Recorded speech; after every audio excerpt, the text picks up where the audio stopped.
Michael Trout here, and I'm at Foundups House in Silicon Valley.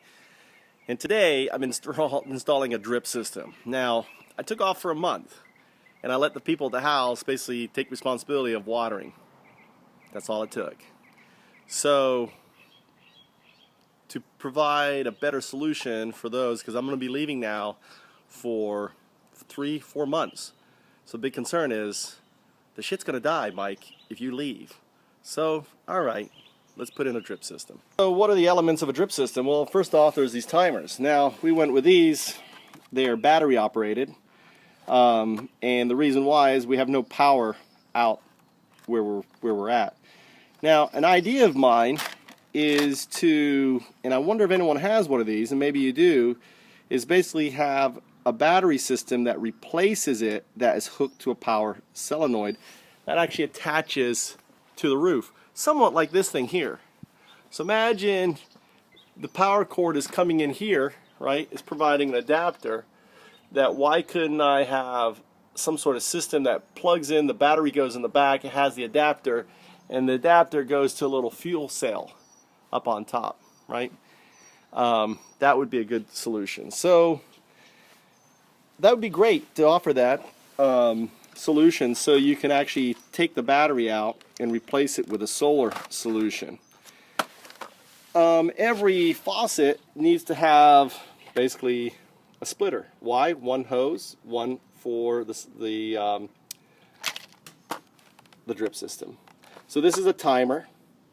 Then ultimately, I've got these little attachers we'll put to here. I'm missing little attachers. Where's my other bag of attachers? Here they are.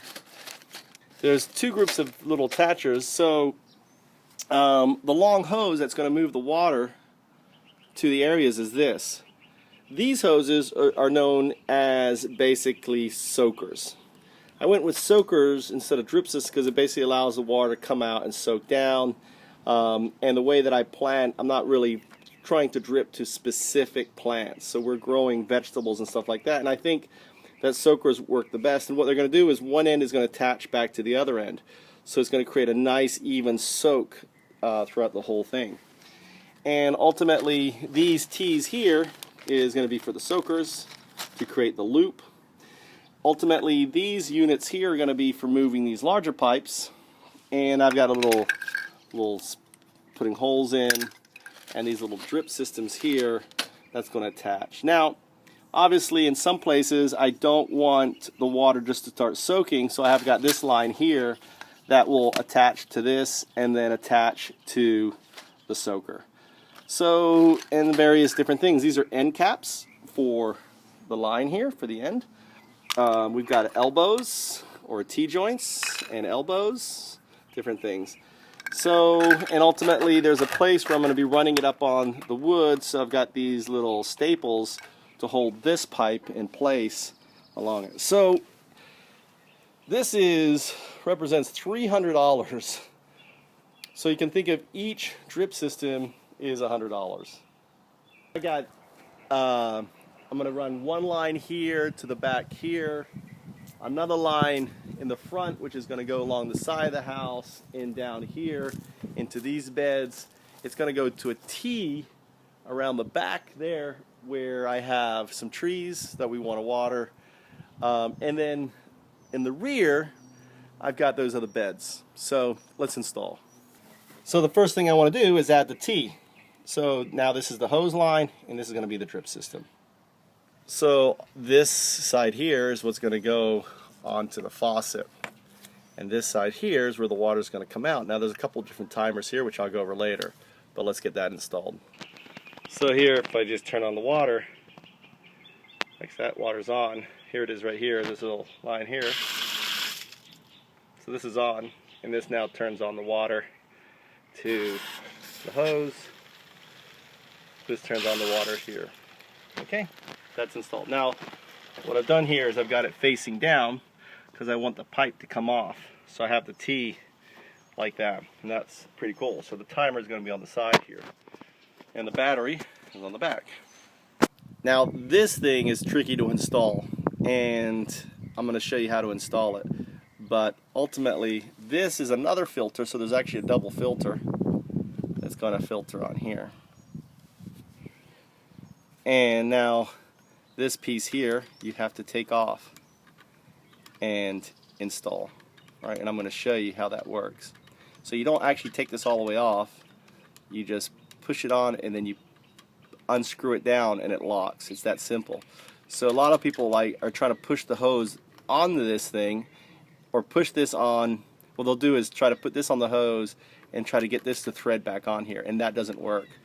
All you do is you push it up and pull it down, unlock it, and I'll show you. Now where I'm at is I'm at the larger hose, this stuff here, and I need to attach this here to it. So I've run the tubing right along here and I've cut it there. So now what I need to do is I'm going to ultimately split it here, because I want some tubing to go down here, and then this here is going to have a soaker. It's going to go all the way down here and all the way back on this bed here, and this is going to cut over here, and this is also going to have a soaker on this bed here, all the way down here and all the way back. So what I did was lay out the hose, and I'm going to bury this hose, but right now I just lay it out and set it up. And here I have the soak hose, and I just added some more ground cover, just peat moss on top of it, and probably add more. And playing around with it, I noticed I probably want to put a little bit of a plastic connector there, because you can see here there's water runoff here. So, and that's because the drip hose is putting out lots of water right there. So I probably want to put a little plastic where the connectors are, and then allow the water not to be rolling off. So I still have to put this one in here, and probably run this all the way down in this area here.